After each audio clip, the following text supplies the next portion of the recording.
पुराण के अंदर बैठो उतनी देर तुम्हारे दिल में कितना शंकर के प्रति विश्वास है ये तुम जानते, ये तुम्हारे ऊपर निर्भर है।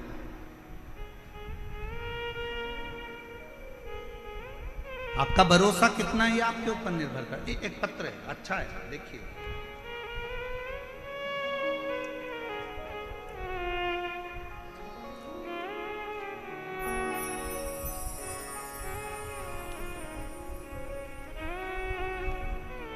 श्री शिवाय नमस्तुभ्यम।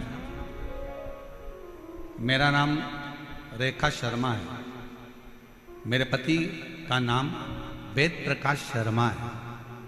मैं बामनवास सवाई माधोपुर से आई हूँ। मेरा मोबाइल नंबर ये है। कहीं बैठी हों तो हाथ हिला सकती हैं, कहीं बैठी हों तो हाथ हिला सकती हैं। सवाई माधोपुर से रेखा शर्मा, पति का नाम वेद प्रकाश शर्मा, सवाई माधोपुर से। अगर कहीं बैठे हों तो आ सकते हैं बेलपत्र लेने के लिए। आ जाइए, आ जाइए। वर्ष 2022 में पत्र को आप लोग एलईडी पर पढ़ सकते हैं। आस्था चैनल पर भी यह पत्र दिखाया जा रहा है और एलईडी पर भी यह पत्र दिखाया जा रहा है। जहाँ जहाँ एलईडी है वहाँ वहाँ पत्र को आप पढ़ सकते हैं। वर्ष 2022 में जुलाई में मेरे पति के पेट में अचानक दर्द हुआ। फिर हमने उन्हें जयपुर के जीवन रेखा हॉस्पिटल में दिखाया तो पता चला कि उनकी लेफ्ट किडनी में कोई नस बंद बताई है। फिर डॉक्टर ने बताया कि किडनी निकालना पड़ेगी और परेशान बता दिया। फिर डॉक्टर ने दवाई दी 15 दिन की और कहा कि 15 दिन बाद ऑपरेशन कराना होगा, नहीं तो इन्फेक्शन हो जाएगा। इसके बाद मेरी भाभी का फोन आया तो मैंने उन्हें पूरी बात बताई। वह छत्तीसगढ़ मध्य प्रदेश से हैं। उन्होंने मुझे बताया कि आस्था चैनल पर पंडित प्रदीप मिश्रा की कथा आती है, उस कथा को आप आसन लगाकर टीवी के सामने बैठकर सुनिए। मैं विश्वास नहीं किया। कथा सुनने से कोई ठीक हो सकता है क्या? गुरुजी, मुझे कुछ समझ में नहीं आ रहा था, क्या करूं। 5 दिन गुजर चुके थे। डॉक्टर से फिर बात करी गई तो डॉक्टर ने जांच देखकर कहा कि इसका ऑपरेशन 15 दिन बाद कराना ही पड़ेगा क्योंकि इसका इन्फेक्शन फैलना चालू हो गया। किडनी निकालना पड़ेगा, ऑपरेशन कराना पड़ेगा। विश्वास नहीं था। 5 दिन निकल गए। मेरी भाभी ने मुझे दोबारा फोन कर कर किया, बोली तुमने कथा सुनना चालू नहीं करी क्या? उसने कहा नहीं, मेरा मन नहीं करता। ना जाने कितने महाराज टीवी पर आते हैं, कथा कहते हैं, ऐसा तो चलता ही रहता है। मेरी भाभी ने फिर मुझसे कहा कि अच्छा मत सुनो, एक बार सीहोर तो चले जाओ। अगर कुबरेश्वर धाम जाओगे और वहाँ का रुद्राक्ष लाओगे और कंकर शंकर पूछ कर आओगे तो फल जरूर मिलेगा। हमने भाभी का कहना मानकर यहाँ सवाई माधोपुर से जयपुर के हॉस्पिटल से छुट्टी लेकर सीहोर चले गए। कुबरेश्वर धाम के लिए जब गए, दूसरे दिन हम कुबरेश्वर धाम के लिए निकल गए। सुबह 4 बजे हम सीहोर पहुंच गए। सीहोर में गए, गाड़ी रोककर एक साइकिल वाले से पूछा कि कुबरेश्वर धाम कितनी दूर है। साइकिल वाले ने तुरंत अपशब्द कहे, गुरुजी आपको आड़े टेढ़ी बातें कहीं और कहा क्यों जा रहे हो कुबरेश्वर धाम पर, क्यों छोड़कर आए हो अपना गांव, क्यों वो प्रपंच में वो ढोंगी के चक्कर में पड़े हो। और उसी समय पर हमारी आंख से जल गए। हम थोड़ी देर निकले। सीहोर के ही एक व्यक्ति ने जब इस तरह का शब्द कहा, हम थोड़ी दूर और आगे बढ़े और आगे बढ़ने के बाद एक बूढ़ी अम्मा मिली। उस बूढ़ी अम्मा ने हमको बुलाकर कहा, बहन इधर आओ, सुबह की 4 बज रही है, तुम इधर उधर पूछती फिर रही हो, क्या बात है? कहा कुबरेश्वर धाम जाना है। कहा एक काम करो, ऑटो पकड़ो, ऑटो वाला को मैं बुला देती हूँ। और वो बूढ़ी माँ ने ना जाने कब कौन सा ऑटो वाले को आवाज़ लगाया, 5 मिनट में ऑटो वाला आकर खड़ा हो गया और वो बूढ़ी माँ ने हमें कुबरेश्वर धाम भेज दिया। गुरुदेव, कुबरेश्वर धाम पर जाकर हम दान कार्यालय पर पहुँचे।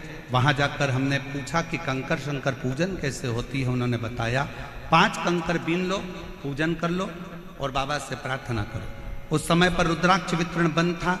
हमको कहा कि रुद्राक्ष नहीं मिलेगा। हम जाने लगे, पीछे से उन्होंने वापिस आवाज लगाकर कहा कोई जरूरी काम है क्या? हाँ साहब। तो उन्होंने एक रुद्राक्ष दिया गले में धारण करने के लिए, दूसरा रुद्राक्ष दिया तांबे के कलश में गलाकर पति को पिलाने के लिए। हम लोग तांबे के कलश में रुद्राक्ष गलाते, हमने सोचा बहुत देर हो रही है, आज 8 दिन बीत गए, 15वें दिन ऑपरेशन है।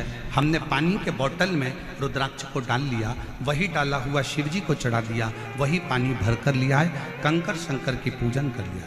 15 दिन बाद हम डॉक्टर के यहाँ ऑपरेशन के लिए पहुँच गए। डॉक्टर ने फिर से जांचें प्रारंभ करी और जांच प्रारंभ कर कर कहा भूतो न भविष्यते, इस व्यक्ति की किडनी ने काम करना चालू कर दिया है, कोई ऑपरेशन की जरूरत नहीं पड़े। इसकी किडनी ने काम करना चालू कर दिया है, कोई ऑपरेशन की जरूरत नहीं पड़े, कोई ऑपरेशन नहीं करा। गुरुदेव,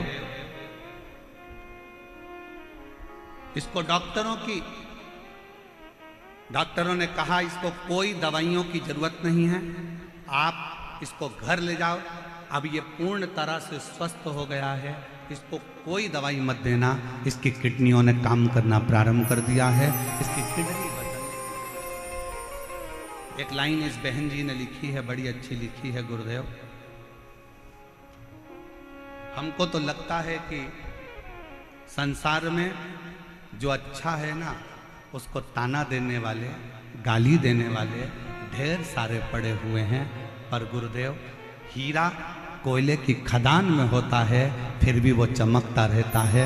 उसी तरह ये कुबेरेश्वर धाम बाबा का वो धाम है जहां शिव की कृपा से, शंकर की करुणा से जो विश्वास रखकर शिव महापुराण की कथा में ध्यान लगाना, भगवान की भक्ति को धारण करना और भगवान के स्मरण को, हम तो बाबा के भरोसे चलते हैं, हम तो बाबा के भरोसे चलते हैं। आप किसके आश्रित होकर जा रहे?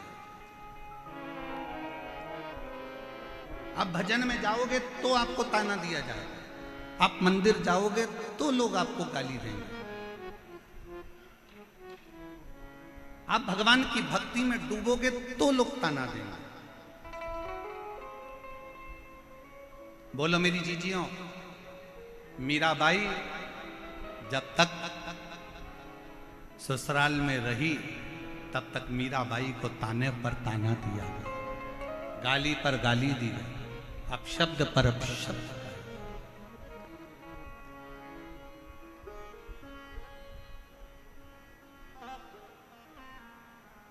कितना ताना।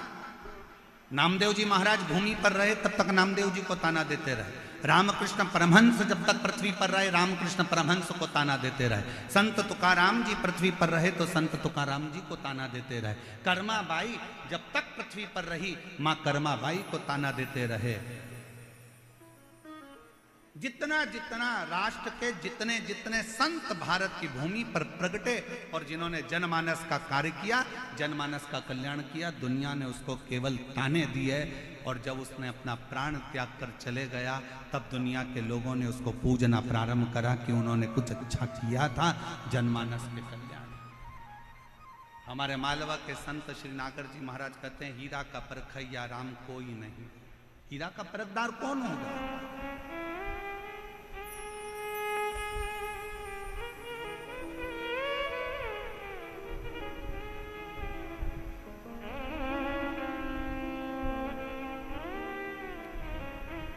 और फिर निवेदन है, अगर आप आए हो शिव महापुराण की कथा में तो भरोसे के साथ आना, एक विश्वास के साथ आना,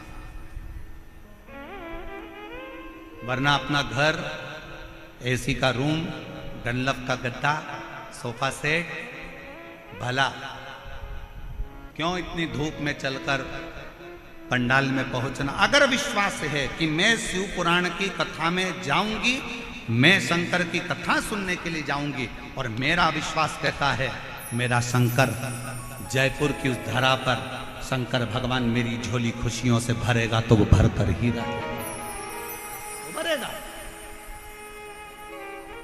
और विश्वास नहीं है तो अपना घर भला है, अपने घर पर रहो, आराम से आनंद से सत्तू घोल घोल के खूब पियो, अचार चाट चाट के सत्तू निपटा।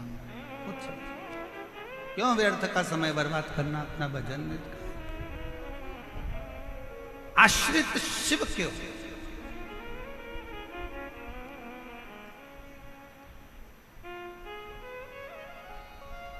और यहां से जब जाओ आरती के बाद में पहले जमीन को नमन करो। भूमि में कितने शिव भक्तों के चरण लगे हैं जो विश्वास लेकर आए होंगे, ना जाने कितना कितना भरोसा लेकर शंकर के इस कथा में पहुंचे होंगे। उस भूमि को नमन कर कर उसकी रज अपने मस्तक पर लगाकर, अपने हृदय से लगाकर, झोली पसार कर उसको प्रणाम कर कर, कथा के विराम पर बाबा से विनय कर कर, बाबा से अपने मन की बात कहकर फिर जाओ, उससे विनय कर कर जाओ।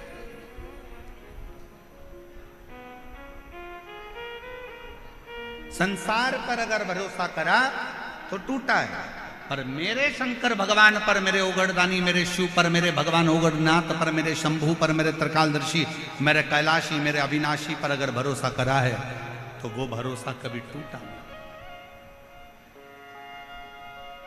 तुम रुका जी ने कहा चंचुला देवी को, क्या तुझे भरोसा नहीं है? अगर विश्वास है तो पत्थर पर भी फूल खिलता है, और अगर विश्वास है तो प्रेत की योनि से भी बिंदु मुक्त होकर शंकर का गण बनता है। विश्वास पर सब कुछ है, ये विश्वास पर आधार, केवल विश्वास।